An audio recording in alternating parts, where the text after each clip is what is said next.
ஆண்டவராகிய இயேசு கிறிஸ்துவின் நாமத்தில் காலை வாழ்த்துக்கள். இன்றைய மன்னா, என் தேவனே, நீர் இருதயத்தை சோதித்து உத்தம குணத்திலே பிரியமாய் இருக்கிறீர் என்பதை அறிவேன். இவை எல்லாம் நான் உத்தம இருதயத்தோடே மனப்பூர்வமாய் கொடுத்தேன். 1 நாளாகமம் 29:17 முன்பகுதி. இந்த சம்பவம் நமக்கு தெரியும். பாருங்க, உத்தமமான குணத்தில் உள்ளவர்களிடத்துல கர்த்தர் பிரியமாய் இருக்கிறாராம். உத்தம குணத்தில் கர்த்தர் பிரியமாய் இருக்கிறீர் என்று சொல்லப்பட்டிருக்குது. இந்த 29ஆம் அதிகாரத்தில் 1 நாளாம்ல தாவீது ராஜா சபையாரெல்லாம் நோக்கி என்ன சொல்கிறாரு? தேவன் தெரிந்து கொண்ட என் குமாரனாகிய சாலமன் ரொம்ப இளைஞன், வாலிபனும் இளைஞனுமாய் இருக்கிறான். செய்ய வேண்டிய வேலையோ ரொம்ப பெருசு. இது மனுஷனுக்கல்ல, தேவனாகிய கர்த்தருக்கு கட்டும் அரண்மனை.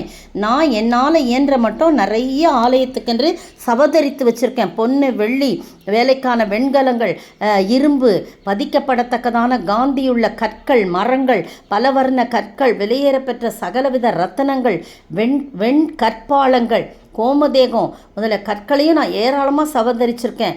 இப்போவும் நான் இந்த ஆலயத்தின் மேலுள்ள வாஞ்சையினால தான் நான் இதெல்லாம் சவதரித்த அனைத்தையும் தவிர எனக்கு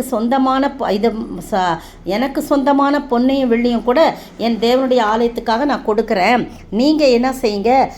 5ஆம் வசனத்தில், இப்போதும் உங்களில் இன்றைய தினம் கர்த்தருக்கு தன் காணிக்கைகளை செலுத்த மனப்பூர்வமானவர்கள் யாருன்னு கேட்ட உடனே, பிரபுக்கள், அந்த வம்சங்களுள்ள பிரபுக்கள், கோத்திரங்களின் பிரபுக்கள், 1000 பேருக்கு அதிபதிகள், 100 பேருக்கு அதிபதிகள், ராஜாவின் வேலைக்காரராகிய பிரபுக்கள் எல்லாம் மனப்பூர்வமாக நாங்கள் கொடுக்குறோம்னு சொல்லி பொண்ணு, வெள்ளி, தங்கம் எல்லாம் கொடுக்குறாங்க. பாருங்க, 18,000 தாலந்து வெண்கலத்தையும், லட்சம் தாலந்து இரும்பையும் கொடுக்கிறார்கள். யார் கையில் ரத்தனங்கள் இருந்ததோ அவங்கெல்லாம் எல்லாத்தையும் கொண்டு ஆலயத்திலேருந்து பொக்கிஷத்துக்கென்று கெர்சோனியனான எகியேலின் கையில் கொடுக்குறாங்க. அப்போது 9ஆம் வசனம் சொல்லுது, இப்படி மனப்பூர்வமாய் கொடுத்ததுக்காக ஜனங்கள் சந்தோஷப்படுறாங்க. உத்தம இருதயத்தோடு உற்சாகமாய் கர்த்தருக்கு கொடுக்குறாங்க. தாவீது ராஜாவும் மிகவும் சந்தோஷப்படுறார். எல்லாம் உத்தம இருதயத்தோடு கொடுக்குறாங்க. அப்போ அதெல்லாம் சொல்லிட்டு தான் ஒரு ஜெபம் செய்கிறாரு. ஜெபம் சொல்லிட்டு ஆண்டவரை நோக்கி சொல்கிறாரு, என் தேவனே, நீர் இருதயத்தை சோதித்து உத்தம குணத்தில் பிரியமாய் இருக்கிறேன் என்பதை நான் அறிவேன். இப்படி தான் இவைகளெல்லாம் நான் உத்தம இருதயத்தோடு மனப்பூர்வமாய் கொடுத்தேன். இப்பொழுது இங்கே இருக்கிற உம்முடைய ஜனங்களும் உமக்கு மனப்பூர்வமாய் கொடுக்கிறதை கண்டு சந்தோஷித்தேன் அப்படின்னு சொல்லி அவர் சொல்கிறத நம்ம பார்க்குறோம். பார்த்தீங்களா? அப்போ ஆண்டவர் எதில் பிரியப்படுறாரு? உத்தமமான குணத்தில் பிரியப்படுறார். உத்தம இருதயத்தில் அவர் பிரியப்படுறார். நீதிமொழிகளின் புத்தகம் 11ஆம் அதிகாரம் 20ஆம் வசனம் பாருங்கள். மாறுபாடுள்ள இருதயமுடையவர்கள் கர்த்தருக்கு அருவருப்பானவர்கள், உத்தம மார்க்கத்தாரோ அவருக்கு பிரியமானவர்கள். கையோடே கை கொத்தாலும் துஷ்டன் தண்டனைக்கு தப்பான், நீதிமான்களுடைய சந்ததியோ விடுவிக்கப்படும் என்று சொல்லப்பட்டிருக்கு. பார்த்தீங்களா?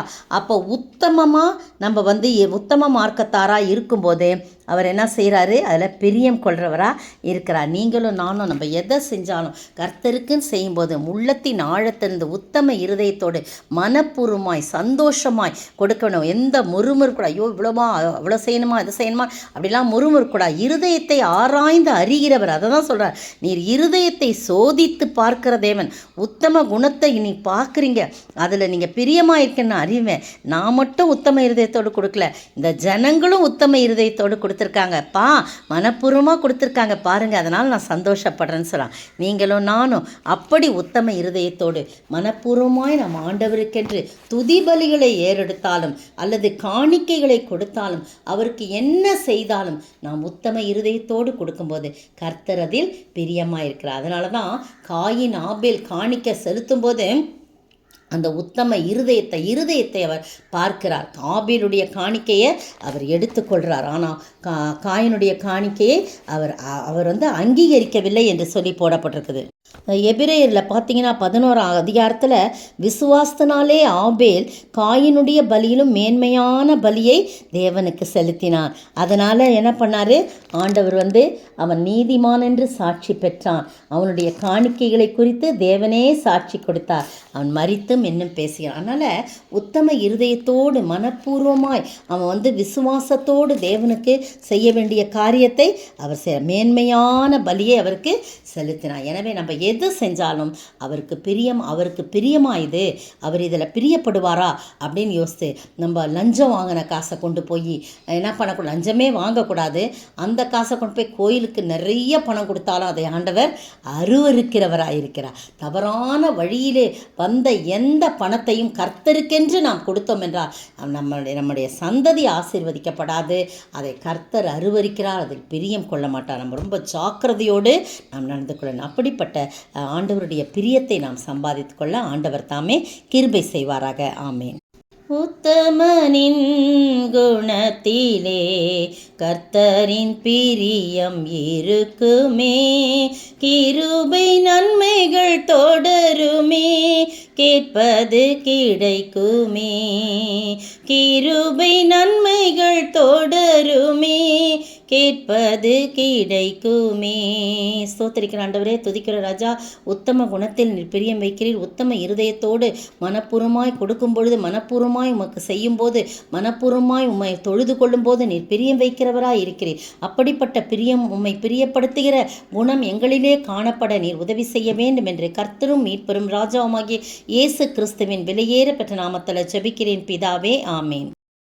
இன்றைய பதில்: இனி நான் உங்களை ஊழியக்காரர் என்று சொல்லுகிறதில்லை, நான் உங்களை சிநேகிதர் என்பேன். யோவான் 15:15. இன்றைய கேள்வி: பரிசுத்த ஆவியானவராகிய தேற்றரவாளன் உணர்த்துகிறது என்ன? பரிசுத்த ஆவியானவராகிய தேற்றரவாளன் உணர்த்துகிறது என்ன?